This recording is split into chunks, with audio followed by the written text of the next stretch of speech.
Adapun amalan yang paling dicintai Allah adalah memasukkan kebahagiaan ke hati orang lain.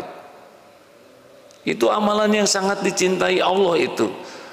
Mengangkat kesusahan dari orang lain, membayarkan hutangnya atau menghilangkan rasa laparnya. Sungguh aku berjalan bersama saudaraku yang muslim untuk sebuah keperluan, lebih aku cintai daripada iktikaf di masjid ini, Masjid Nabawi, selama sebulan penuh. Tidak ada yang lebih pahit dari berharapnya hati kepada Allah. Allahumma ftah lana hikmataka ya Allah.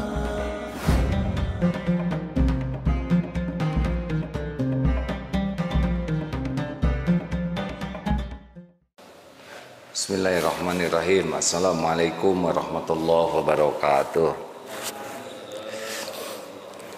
Alhamdulillahi rabbil alamin. Alhamdulillahilladzi anzala sakinah fi qulubil mu'minin liyajdadu imanan ma'a imanihim.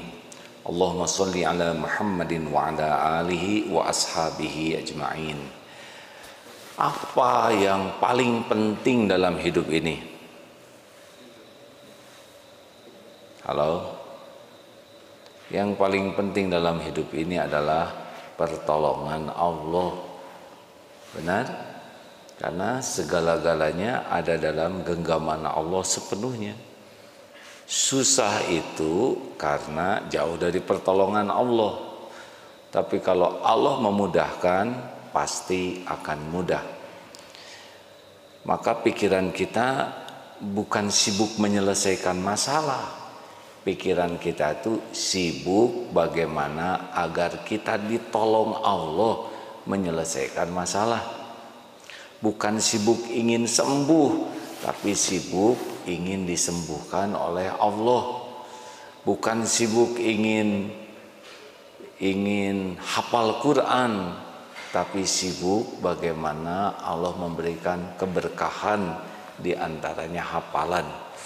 Bukan sibuk ingin menyolehkan anak, tapi sibuk bagaimana Allah menolong supaya anak jadi soleh. Jadi kita suka riweuh dengan keinginan kita, padahal apapun yang kita inginkan sepenuhnya ada di dalam genggaman Allah. Suatu saat ada di sebuah tempat ingin membangun masjid, tetapi yang ingin membangun ini yang didengar adalah sulit akur satu sama lain. Jadi yang paling penting bukan sibuk ingin membangun masjid, tapi sibuk bagaimana memantaskan diri kita menjadi orang-orang yang layak dititipin masjid. Halo, menarik tidak ini hadisnya? Nah, salah satu banyak amalannya ya. Rasulullah Shallallahu Alaihi Wasallam bersabda. Ini hadis riwayat Muslim ya, terkenal sekali, nomor 2699. Wallahu fi aunil abdi makana al abdu fi auni akhihi. Sesungguhnya Allah senantiasa, wallah, dan Allah senantiasa menolong hambanya selama hambanya itu menolong saudaranya. Jadi Allah maha melihat apa yang kita lakukan. Tidak ada yang luput sesaat pun. Seperti sekarang kita sedang ditatap Allah, didengarkan oleh Allah, diperhatikan oleh Allah. Dan tidak hanya yang zahir, Allah juga tahu pikiran kita. Allah tahu apa yang ada di hati kita, di balik setiap kata-kata, baik yang zahar, yang sir, atau yang terlintas di hati. Jadi benar-benar kita ini di dalam pengawasan Allah lahir batin setiap saat. Khabirum bima ta'malun. Allah sangat mengetahui dengan teliti apapun yang kamu kerjakan. Jadi urusan kita tuh sebetulnya hanya urusan dengan Allah intinya.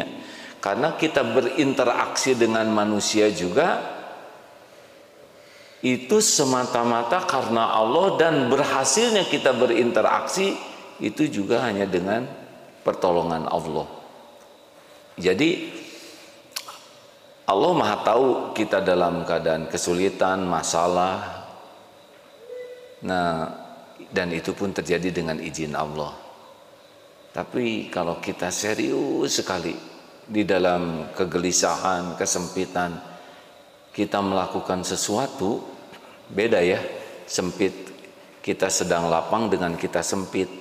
Tapi kita tetap berusaha menolong orang lain, menyenangkan orang lain.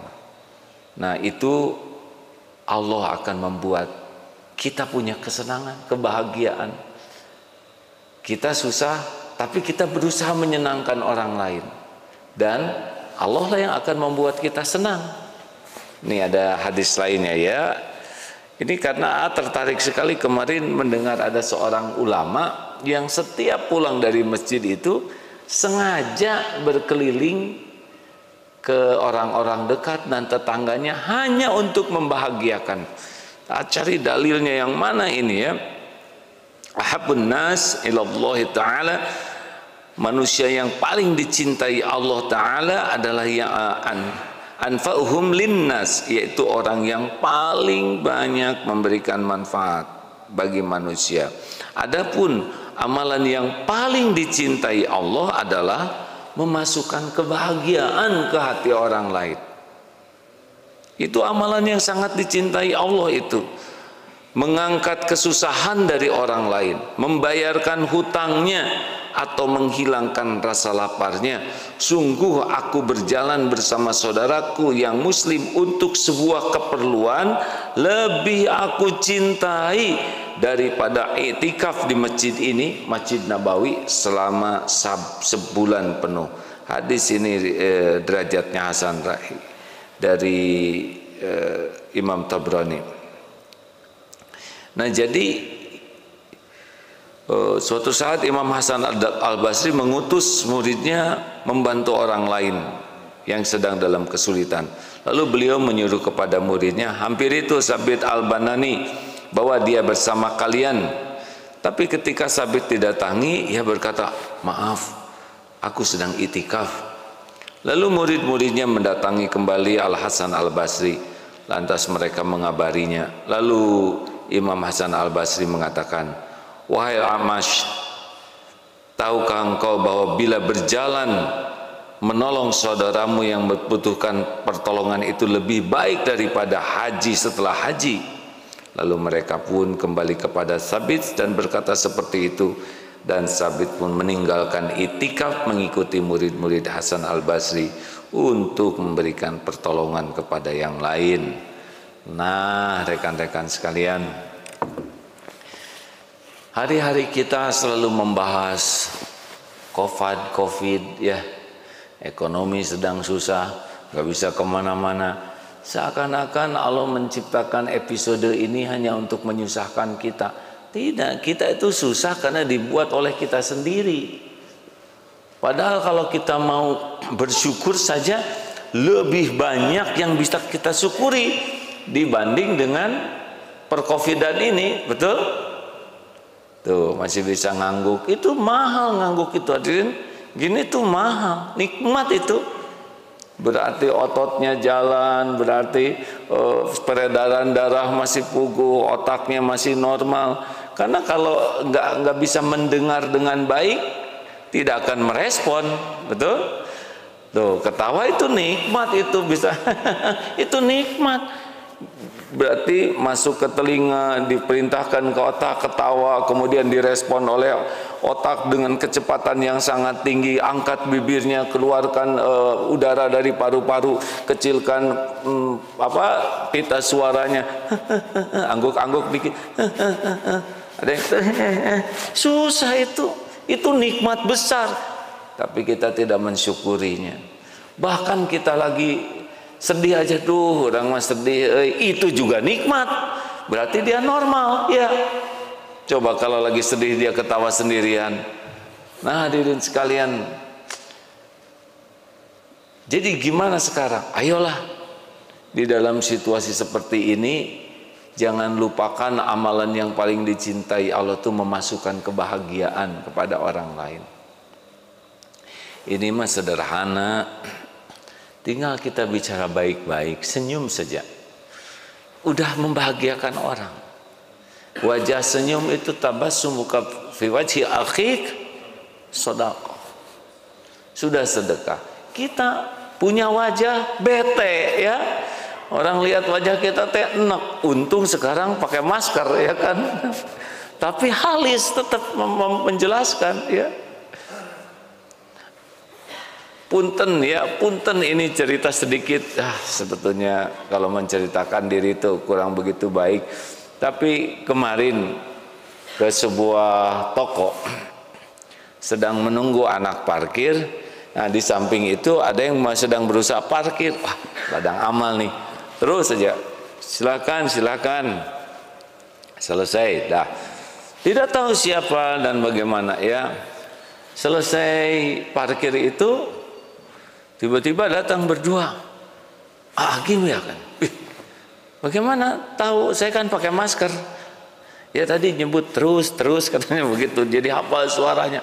Dan rupanya senang sekali. Lalu mereka berkata, satu sama satu kelihatannya non-Islam, satu lagi Islam. Lalu mereka berkata, oh mungkin begini ya dunia kiai ya, kerjanya cuma nyenengin orang dan nolong orang. Padahal cuma begitu-begitu saja, bukan hal yang, kan susah lah kalau mundur itu ya, walaupun mobilnya sudah modern. Tapi dia berkata yang menyenangkan, kita juga berusaha senang. Itu saat itu menjadi indah momentum itu. Ternyata tidak susah ya. Untuk membuat kita gembira itu adalah gembirakan orang lain. Gini aslinya hadirin ya, aslinya adalah Allah tuh menyaksikan kita sedang menyenangkan orang.